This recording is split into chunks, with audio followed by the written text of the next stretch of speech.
우리가 계속 여호수아서를 계속 금요 예배 때 보고 있는데요. 6장과 7장은 이스라엘 백성에서 너무나도 극명한 대비를 보여줍니다. 여호수아 6장은 다 아시는 것처럼 여리고성을 함락시켰습니다. 철옹성과 같은 철옹의 요새였습니다. 한 번도 함락되지 않았던, 그 누구도 범납하지 못했던 그 여리고성을 하나님의 은혜로 그들이 정복하였죠. 근데 문제는 7장에 와서는 여리고성하고는 비교할 수 없는 작은 성 아이성이었습니다. 근데 그 아이성을 어떻게 했죠? 실패하게 됐습니다. 그래서 지난주 말씀에는 왜 그들이 실패하였는가를 봤습니다. 특별히 두 가지입니다. 첫 번째는 하나님께 뭐 하지 못했죠? 묻지 못했습니다. 그전에는 하나님께 물었고 하나님께서 말씀하시는 것을 순종함으로, 요단강을 건널 때도 하나님이 말씀하실 때 어떻게 건넜죠? 순종함으로. 한 번도 하나님보다 말씀보다 앞서지 않았어요. 순종으로 건넜고요. 여리고도 마찬가지입니다. 6바퀴를 돌고 7바퀴를 돌 때 7일째 함성을 지르라. 그런데 문제는 그렇게 승리하다 보니 승리에 도취됐어요. 과거에 받았던 그 은혜로 오늘도 살아가려고 했던 이스라엘 백성들. 당연히 아이성은 자신이 승리할 줄 알았죠. 그런데 지난주에 살펴보았듯이 처참하게 무너진 말씀을 오늘 7장에 살펴보았습니다. 무엇이죠? 우리에게 여호수아 7장에 얘기해 주는 것은 다 같이 따라했으면 좋겠습니다. 어제의 은혜로 오늘을 살아갈 수가 없습니다. 과거의 하나님으로 살아갈 수가 없습니다. 그들이 착각했던 것은 무엇이냐면요, 그건 과거였어요. 여리고성과 요단강은 과거였어요. 그때 순종했던, 지금은 또 오늘 하나님, 오늘 순종함을 통하여서 만난 하나님을 살아가야 되는데, 그때 하나님께 내가 그렇게 그때 열정적으로 기도했으니까 이런 복을 주셨어. 과거의 기억으로 오늘도 살아가는 거예요. 아닙니다. 어제 하나님이 아닌 어제 은혜 받으셨습니까? 그러면 그 하나님은 어제로 끝난 거예요. 할렐루야. 그럼 오늘 하나님이 나에게 주어졌는가를 바라보는 거예요. 간증을 보면요, 되게 과거형일 때가 되게 많아요. 물론 그것도 좋은 은혜이죠. 되게 좋은 추억이고 그 하나님이 일하셨습니다. 근데 문제는 지금 과거에 일하셨던 그 하나님이 여전히 나의 현장 가운데 지금 현장까지 살아 숨쉬는가가 되게 중요합니다. 할렐루야. 그것이 중요한 거예요. 과거에 내가 이렇게 기도하였고 내가 과거에 이렇게 하나님을 사랑하였고 그건 과거예요. 그건 내가 아닌 거예요. 이미 지났어요. 그 사랑은요. 그렇다면 지금 내가 어떠한 하나님을 만나고 있는지. 새벽 기도에도 빌립보서를 진행하고 있습니다. 빌립보서가 사도 바울의 노년에 썼던 말씀이에요. 근데 거기서 전심전력함으로 하나님을 온전히 사랑한다는, 마치 그 글만 보면 펄펄 끓는 여러분 같은 청년 같아요. 아니에요. 사도 바울은 노년이었어요. 사도 바울은 신앙생활이 거듭되면 거듭될수록 그 은혜가 주체할 수 없는 사람이 사도 바울이었어요. 매해 때마다 더 그 하나님의 은혜를 누리면 누릴 때마다 무엇이죠? 더 기뻐졌어요. 할렐루야. 제가 몇 번 말씀드리지만 저에게 가장 부러운 사람은 몇천 명, 몇만 명씩 목회하는 목사님이 아니에요. 제가 가장 부러워하는 성도님이 딱 한 분 계세요. 누군지 아세요? 세 글자입니다. 사람이다. 새, 신, 자. 보셨죠? 새신자예요. 그럼 이제 설교자잖아요. 설교를 하면요, 또 저도 설교를 들을 때도 눈빛이 달라요. 눈빛이 달라요. 그 초롱초롱하고 모든 말씀을 자신의 말씀으로 여기고 늘 촉촉해요. 똑같은 예배, 어느 날 제가 사역을 하는데 사역자인 나는 먹먹한데 어느 성도님은 막 우시는 거, 예배 끝나고. 근데 자괴감이 들더라고. 난 사역자인데, 신학을 했는데, 말씀을 더 아는 사람인데 왜 저 성도님에게, 새신자에게 있는 나에게는 감격과 눈물이 없을까? 그때부터 고민하기 시작했어요. 왜 신앙생활을 오래 하면 굳어져야 되죠? 왜 그 은혜가 당연하게 느껴지죠? 처음 하나 만났을 때 찬양 못 불렀잖아요. 1절부터 4절. 왜 찬송가는 왜 4절까지 있는지. 4절까지 못 가요. 4절까지 부르면 내가 마음이 굳은 거예요. 저에게 있어. 그때부터 기도했어요. 하나님, 더 30년, 40년, 50년, 60년, 70의 목회자 은퇴됐을 때도 제 소원이 뭔지 아세요? 70세 은퇴 때도 다윗처럼 뛰면서 찬양하는 거예요. 할렐루야. 무릎을 위해 기도해 주세요. 눈물이 식어지지 않는. 어떻게 하나님을 사랑하는데, 어떻게 신앙생활하고 예배하는데 우리 안에 그 감격과 감동이 없을까요? 지금 이스라엘 백성들이 그걸 잊은 거예요. 과거의 은혜, 과거의 하나님으로 도취되어서 지금은 하나님을 잃어버린 줄도 모르고 아이의 성을 함락하러 갔을 땐 그들은 철저하게 무너지고 철저하게 안파되었다는 사실입니다. 그리고 나서 오늘 8장이 이어집니다. 8장 1절을 우리 성도님께서 한번 읽어보도록 하겠습니다. 8장 1절입니다. 여호수아 8장 1절입니다. 시작.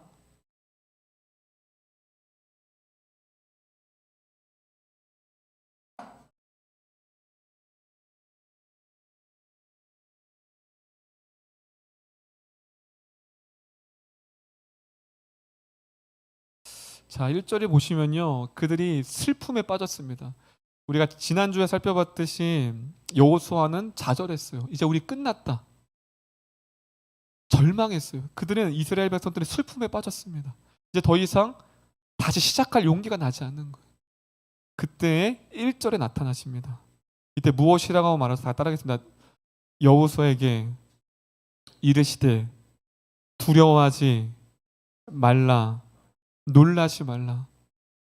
여러분, 여호수아에게서 이 두려워하지 말라, 놀라지 말라는 다시 시작할 수 있는, 다시 하나님께 나아갈 수 있는 용기와 힘이 됐습니다. 왜 그러냐면 신명기 31장 8절 때문에 그렇습니다. 이 여호수아에게 있어서 이 두려워하지 말라, 놀라지 말라가 다시 무너졌던 그 신앙을 다시 시작할 수 있는, 재개할 수 있는 힘이 되는데요. 그 이유가 신명기 31장 8절입니다. 우리 다 같이 한번 읽어볼까요?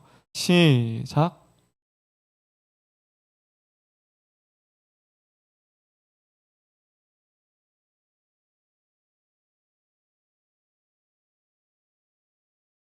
자, 신명기 31장 8절은요. 이제 모세가 말년에 여호수아에게 자신의 뒤를 이어서 소명을 주는 장면이에요. 신명기 31장이요. 그때 이 어린 여호수아가 얼마나 두려웠을까요? 그 모세의 뒤를 이어서 한 번도 전쟁하지 못했던 이 이스라엘 백성을 가지고 가나안 땅으로 들어가야 돼요.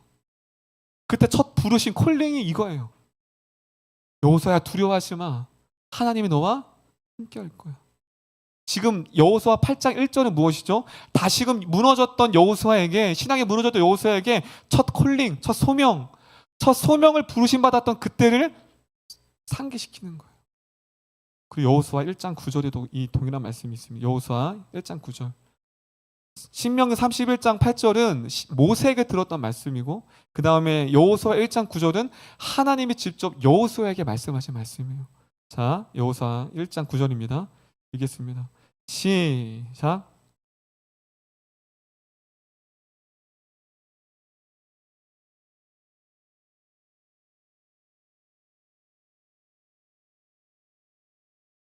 아멘. 여기서 또 하나님께서 말씀하십니다. 슬픔과 무너짐과 다시 시작할 수 없는 용기가 없었던 그 여호수아에게 다시 8장에 나타나셔서 무엇이라 말하죠? 다른 말씀 안 하세요. 하나님의 신실하신 여호수아야, 너는 무너졌고, 너는 실패하였고, 너는 좌절하였지만 내가 너에게 약속한 그 언약, 너를 통해서 이루실 그 하나님의 언약을, 여전히 하나님은 신실함을 그 1절에 다시금 두려워하지 말라, 놀라지 말라, 여전히 변하지 않는 하나님의 신실함을 누구한테 말하고 있죠? 여호수아에게 말씀하고 있습니다. 시리에 빠진 여호수아에게 다시금 용기와 위로와 내가 여전히 너와 함께한다라는 그 하나님의 위로가 1절에 담겨져 있습니다. 그리고 8장 1절에 하반절에 보면 다 같이 따라했으면 좋겠습니다. 내 손에 넘겨주었으니. 여호수아에서 가장 많이 나오는 동사가 무엇이냐면 완료형 동사예요. 완료형 동사. 완료형 동사는 이미 시작하지 않았는데 이미 하나님부터 주신 거예요. 완료했다. 다시금 그 말씀을 상기하는 거예요. 여호수아야, 걱정하지 마. 이미 그 땅은 내가 너한테 이미 허락했단다. 다시 그 언약의 말씀을 여호수아에게 선포하고 있습니다. 그런데 그 언약의 말씀은 동일한데 여리고 때와 다른 하나님의 전략을 말씀하십니다. 그것이 중반절에 있어요. 1절. 1절에 보면 제가 읽겠습니다. 너희는 군사를 다 거느리고 일어나 아이로 올라가라. 무엇이죠? 아이성 때는 다릅니다. 군사를 다 데리고, 여러분 여리고성 함락할 때는 무엇이죠? 군인이 없었어요. 군사가 없었어요. 그냥 7바퀴를 돌았어요. 달라요. 지금 아이성은 무엇이에요? 군사를 다 동원해서 전심전력하여서 아이성을 싸우라고 말합니다. 무엇이죠? 너희는 이제 최선을 다하여 순종함으로, 전쟁함으로 이 아이성을 정복해야 된다. 왜 그랬을까요? 그들은 하나님께서 이루신 그 은혜와 성취를 자만했어요. 안일함에 빠졌어요. 최선을 다해서 하나님을 섬기지 못하고 과거의 은혜에 빠져서 이만하면 됐지. 스스로 만족해하며 스스로의 신앙의 한계를 정해버렸습니다. 그래서 그랬던 그들의 실수를 알았던 하나님은 다시금 너희는 전심을 다하여 최선을 다하여 준비하고 싸워야 한다고 말하고 있습니다. 할렐루야. 그럼 이렇다면 이것을 우리의 말씀으로 대입하면 무엇이죠? 최선을 다하여 기도하라는 것입니다. 할렐루야. 힘을 다해 더 이상 기도할 수 없을 때까지 최선을 다하여 예배하고요. 할렐루야. 너희가 마음과 뜻을 다하여 정성을 다하여 전심으로 온 힘을 다하여 주님을 예배하고 섬기라고 말하고 있습니다. 그런데 우리는, 저도 마찬가지예요. 최선을 다하지 않아요. 이 정도면 됐지. 그래, 내가 이전까지 많이 해온 게 있는데 그래, 이제는 조금 좀 살금살금. 예전에 그렇게 많이 기도하고 그렇게 많이 전도했으니까 이 정도 하면 돼. 저는 올림픽을 되게 좋아하거든요. 운동을 많이 좋아해서 평소에도 스포츠를, 요즘은 이제 볼 시간이 없지만,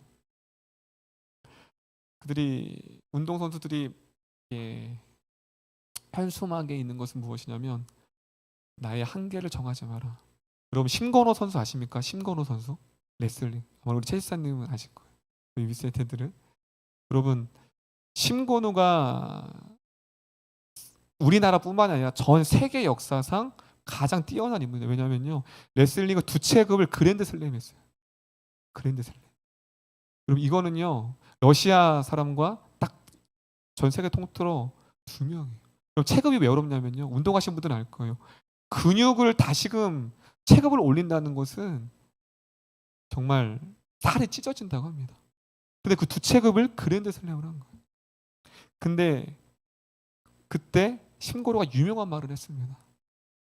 나의 한계를 너희가 스스로 정하지 마라. 왜냐하면 가장 48kg이 그때 없어졌어요. 심건호 선수 때문에. 왜냐면 심건호 선수가 그 48kg에서 항상 우승하니까, 따놓은 우승이니까 없애버렸어요. 그때 다 이제 심건호는 끝났다. 심건호는 이제 끝났다. 그때 도끼를 품었습니다. 그때 유명한 말이 그예요. 내 한계를 너희들이 정하지 마.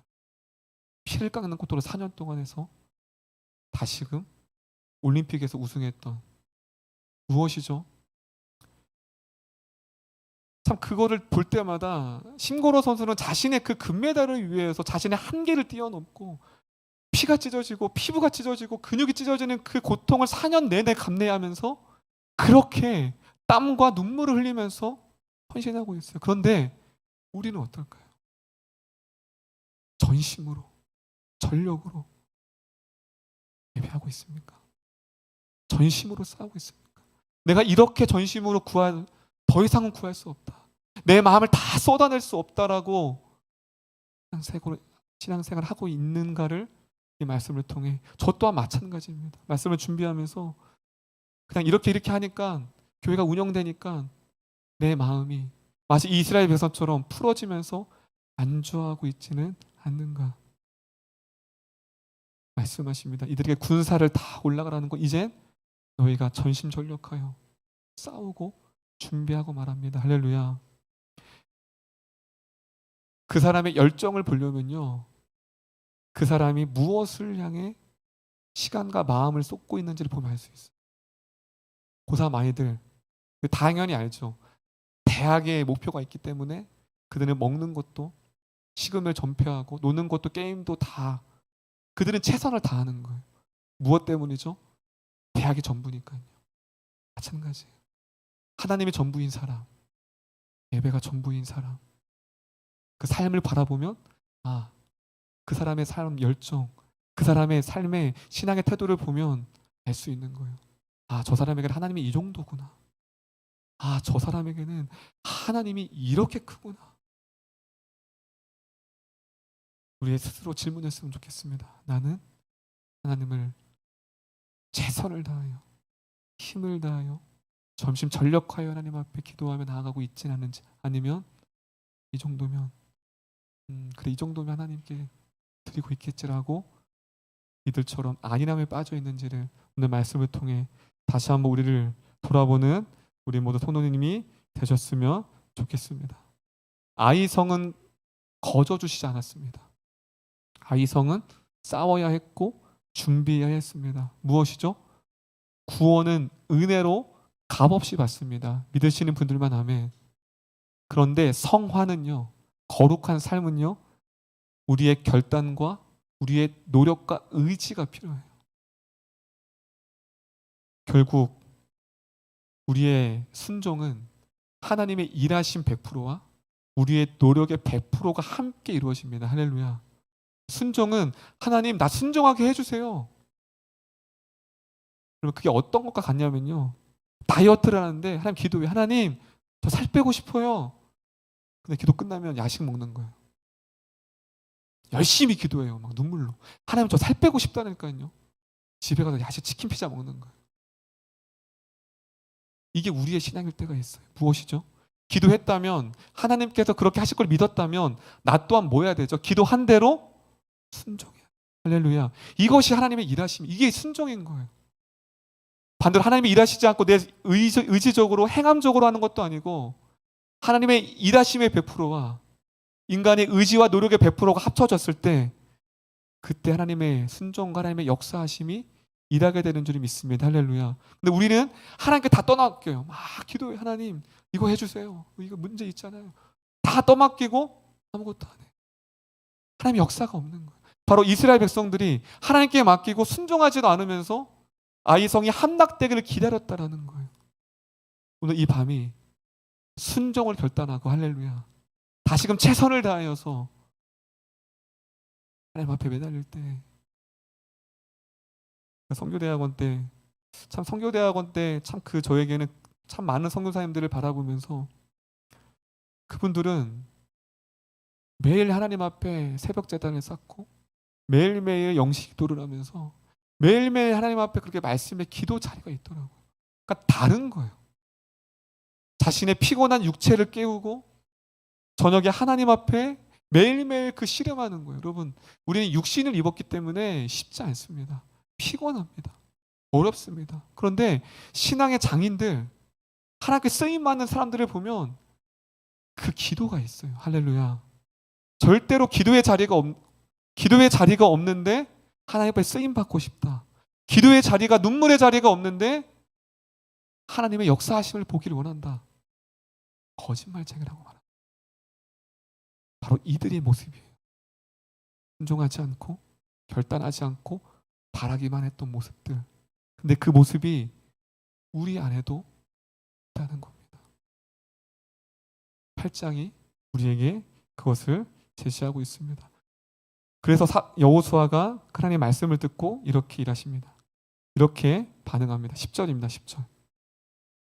여호수아 8장 10절입니다. 여호수아 8장 10절. 10절 우리 크게 한번 읽어볼까요? 10절입니다. 시작.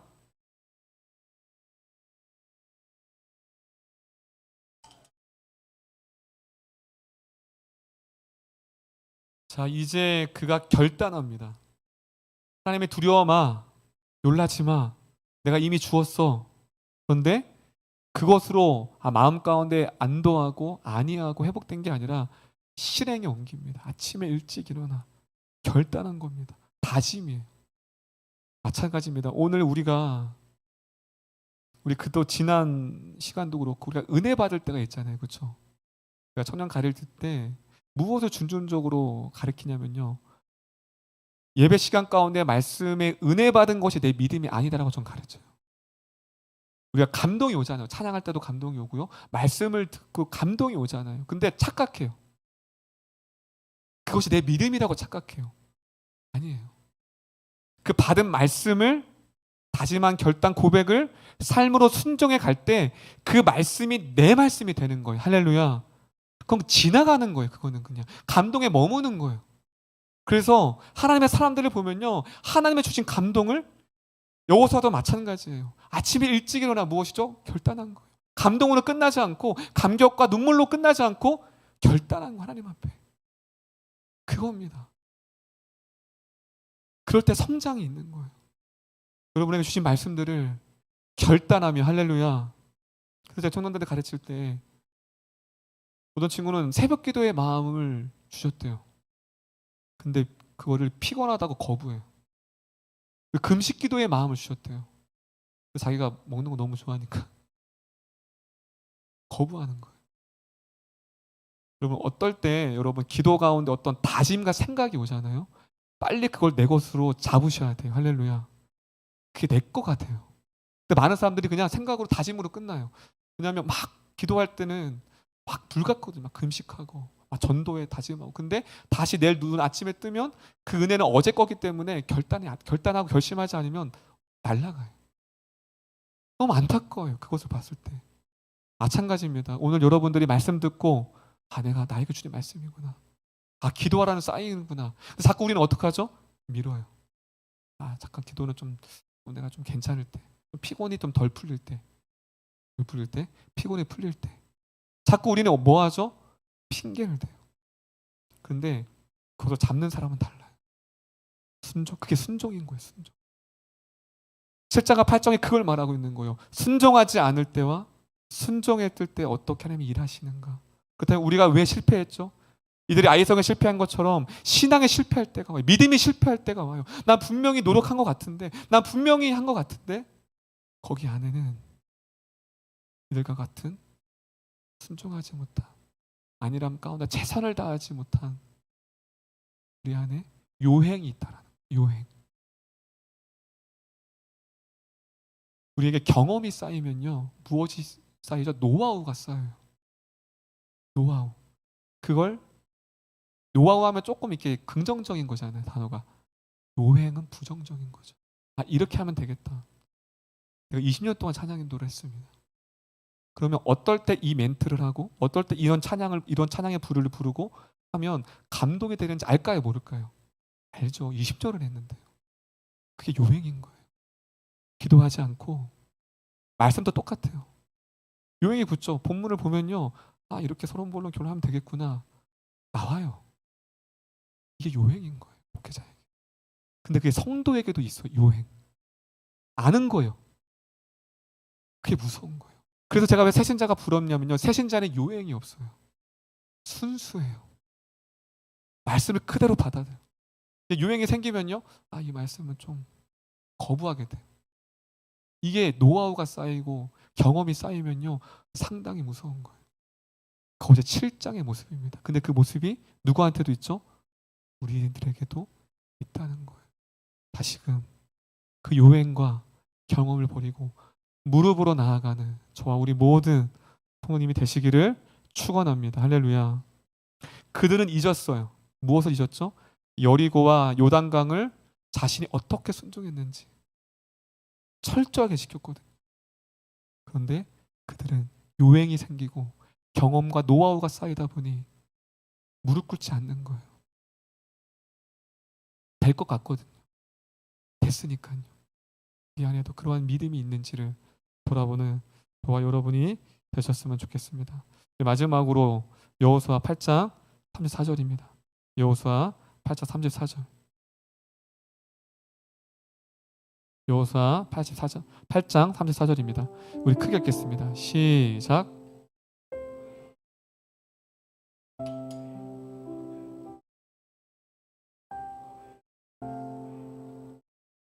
자, 오늘 8장의 타이틀은 우리 제목에서도 나왔듯이 다시 아이성의 정복입니다. 첫 번째는 실패했지만 두 번째는 성공했어요. 그런데 마지막을 어떻게 맞춰요? 율법의 모든 말씀을 그들에게 낭독합니다. 무엇이죠? 그들이 말씀을 버렸다라는 거예요. 말씀을 외면했다라는 거예요. 하나님의 음성을 듣지 않고 말씀이 끊어진 상태에서 그들은 여전히 하나님이 함께하는 줄 알았어요. 왜냐하면 어제까지 하나님과 함께했기 때문에 자신이 하나님을 떠난지를 모르고 여전히 하나님은 나와 함께할 거야 라는 자만심이 있었죠. 그들이 다시 율법책을 가져오게 합니다. 하나님의 말씀을 다시 듣게 합니다. 그들이 어떻게 됐을까요? 회개했을 거예요.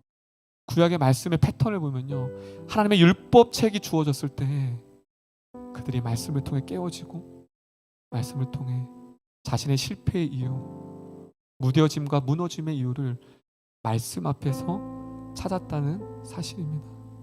8장은 무너졌던 이스라엘 백성들이 다시 회복되어지는 말씀입니다. 그런데 우리가 명심해야 할 것은 누구나 실패할 수 있습니다.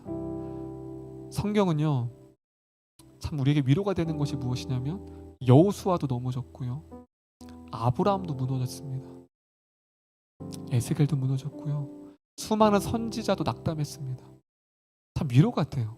그렇죠? 그런데 그들이 우리랑 조금은 달랐던 건 뭐 똑같이 실패했지만 우리와 달랐던 점 무엇이냐면요, 그들은 다시 하나님께 나가였다는 것입니다. 할렐루야. 여호수아도 마찬가지예요. 아침에 일찍 일어나. 성경은 우리에게 실패하지 말라고 말하지 않습니다. 무너지지 말라라고 말하지 않습니다. 왜냐면요, 하나님 우리를 무너지게 만들었거든요. 하나님 우리를 실패하도록 연약한 존재를 만드셨어요. 그럼 성경은 무엇이라고 말하죠? 실패하면 안 돼? 아니에요. 넌 실패할 거야. 무너질 거야. 그런데 그거 아니? 내가 너를 다시 세울 거야. 할렐루야. 그러면 무엇이요? 실패할 때 나를 다시 세우시고 일으키실 하나님을 믿고 그 주님 앞에 여호수아가 아침 일찍 일어났던 것처럼 다시 시작하는 거예요. 할렐루야. 그것이 다른 거예요. 그래서 어떤 사람들은 실패 가운데 계속 허덕이는 거예요. 10번 실패하고 12번 실패하니까요, 너무 멀리 왔다고 생각합니다. 내가 다시 회복할 수 있을까? 내가 다시 예전처럼 하나님을 예배할 수 있을까? 두려움과 아픔 가운데 무너져 있어요. 여전히 실패자로. 성경 그렇게 말하지 않습니다. 실패한 가운데서 다시 나를 일으켜 세우시는 그 하나님 앞에 나오라고 말씀하고 있습니다. 마지막 옆 사람 앞에 이렇게 고백했으면 좋겠습니다. 아버지의 마음으로 실패의 자리에서 다시 일으키실 것입니다. 다시 반대 사람에게요, 실패의 자리에서 다시 일으키실 것입니다. 할렐루야. 오늘 말씀 제목이 무엇이죠? 다시 세우십니다. 다시 세우심. 하나님이 여호수아의 실패했던 이스라엘 백성에게 다시 세우셨습니다. 여러분 무너졌습니까? 실패했습니까? 더 이상 너무 멀리 와서 아무리 애써도 아무리 노력해도 돌아가지 못할 것 같고 회복하지 못할 것 같은 사람이 있습니까? 네, 말씀하십니다. 다시금 여러분 처음을 부르셨던 그 소명 여호수아에게 다시 첫 콜링을 했던, 하나님을 만났던 그때를 다시 상기시키면서 다시 아버지 앞에 나오라고요. 여러분 그거 아세요? 사역을 하면서 가장 마음이 안타까웠던 것은, 제가 청년 사역을 아무래도 오래 했잖아요. 하나님, 이 아이는 하나님이 먼저 손잡아 주시지 않으면 안 될 것 같은 아이들이 있거든요. 근데 하나님이 그렇게 안 하시더라고요. 하나님, 이 아이는 하나님의 손 잡아주시지 않으면 어려울 것 같은데요. 하나님은 그렇게 하실 수 있잖아요. 그렇죠? 여러분들 하나님을 멀리할 때마다 하나님 직접 가서 성령을 보내셔서 돌아오게끔 할 수 있잖아요. 너무 쉽잖아요. 근데 하나님은 그렇게 하시지 않습니다. 왜 그렇죠? 여러분의 순종, 여러분의 의지로 그 아버지 앞에 나오기를 지금도 기다리고 계십니다. 할렐루야. 우리는 거꾸로 생각할 때가 있어요. 하나님, 나에게 기도할 수 있는 마음을 주세요. 하나님, 의지할 수 있는 마음을 주세요. 기도는 하지만 내 의지와 순종이 따라가지 않을 때가 있어요. 혹시 너무 그 기간이 오래됐고 하나님 일하시지 않는 분이 계시다면 오늘 이 밤이 여러분이 다시 그 선에서 기다리세요. 하나님은 여러분에게 선을 딱 구세요. 그 선을 먼저 안 넘어가세요. 이 선까지 오면 그때 손 잡으세요. 할렐루야. 조금만 더 나가시면 돼요. 그러면 하나님의 마음이 느껴졌으면 좋겠어요. 기다리고 있는 이 선까지, 그래 조금만, 영구가 조금만 더 오면 돼. 근데 저는 그 선을 모르니까 답답하잖아요. 근데 하나님 그 선까지, 왜냐면 때론 그래, 제가 또 답답할 때는 하나님 당신이 오시면 되잖아요. 내가 못 나가니까 당신이 오면 잡으시면 되잖아요. 근데 하나님은 우리에게 선을 딱 정하세요. 여기서 기다리는 거예요. 이 선까지 오셨을 때 하나님 여러분을 안으시고 여러분을 회복하시고 여러분을 통해 놀라운 역사를 이루어 가실 줄을 믿습니다. 오늘 이 8장이 그 하나님의 손에 아침에 일찍 일어나 여호수아가 그 선을 향하여 달려간 거예요. 오늘 이 밤이, 기도의 밤이 힘들 수 있어요. 어려울 수 있어요. 하지만 그 기도의 선이 있습니다. 저도 20몇 년 동안 기도 생활을 했지만 기도가 쉬우면서도 어려워요. 그런데 기도를 하시는 분들은 알 거예요. 처음에는 그 기도의 선까지 가기가 어렵습니다. 그때는 제 힘으로 해요. 기도를요. 의지적으로 해요. 그런데 어느 기도의 선 딱 들어가면 하나님이 내 기도줄을 잡으시고 내 입술을 주관하세요. 할렐루야. 그때부터 하나님이 일하세요. 근데 거기까지가 어려운 거예요. 그래서 제가 청년들 훈련시킬 때 어떻게 하냐면요, 타이머를 적어놓으라. 타이머. 여러분, 기도에 한계가 있거든요. 어떤 분은 아무리 기도해도 1시간 한 것보다 15분이면 끝나요. 그게 그 사람의 기도의 한계인 거예요. 어떤 친구는 5분 이상을 못한대요. 그 5분밖에 못하는 친구는 15분 해요. 그럼 15분 동안 여기 주한 형제가 있네. 이 친구가 과거의 교회에서 제자반 할 때 금요 기도 끝나면 저희는 1시간을 기도시켰거든요. 기도가 안 되는데 왜 기도를 왜 남아서 해야 되는지 이해가 안 됐대요. 과거에 잊었어요? 그만했죠? 그나겠죠? 저는 목사님, 그때 전도사죠. 전도사님, 기도가 안 되는데 왜 버텨야 돼요? 버텨봐. 근데 지금 제가 오랜만에 만났는데 기도의 사람이 됐더라고요. 직장 생활 하거든요. 매일 새벽에도 그때까지 한 번도 안 빠졌대요. 할렐루야. 기도의 사람이 됐더라고요. 없죠? 제가 한 게 아니죠. 순종한 거죠. 전 다 건면해요. 근데 순종하는 사람이 있고 이제 1시간이 되는 거예요. 할렐루야. 오늘 자기의 한계가 있을 거예요. 그 기도의 선. 왜 하나님의 기도 가운데 은혜를 누리지 못하죠? 왜 예배 가운데 은혜를 못하죠? 선이 안 닿는데 포기하는 거예요. 이 선이 안 닿는데 오늘도 안 됐나 보다. 덥자, 가자. 더운데 가서 야식 먹어야지 하는 거예요. 집에 짜장면 시켜야지. 아니요. 한계. 기도의 한계. 그 한계를 넘어가면요, 그 한계 가운데 하나님이 내 기도를 다 들으세요. 할렐루야. 그게 기도의 지경인 거예요. 오늘 전심 전력하라고 합니다. 오늘 이 기도회가 여러분의 한계. 5분 했습니까? 5분만 더 하세요. 오늘 1시간 해야 되나 죽었나, 이게 아니라 조금만 더 하시면 돼요. 그렇게 타이머를 하면서 1시간, 2시간, 3시간, 4시간. 그냥 그때가 행복한 거예요. 나는 5분 지난 것 같은데 끝나면 4시간이 지난 거예요. 무엇이죠? 하나님 안에 내가 거한 거예요. 그게 내 신앙의 한계를 들어가는 거예요. 기도의 한계, 하나님 임재의 한계.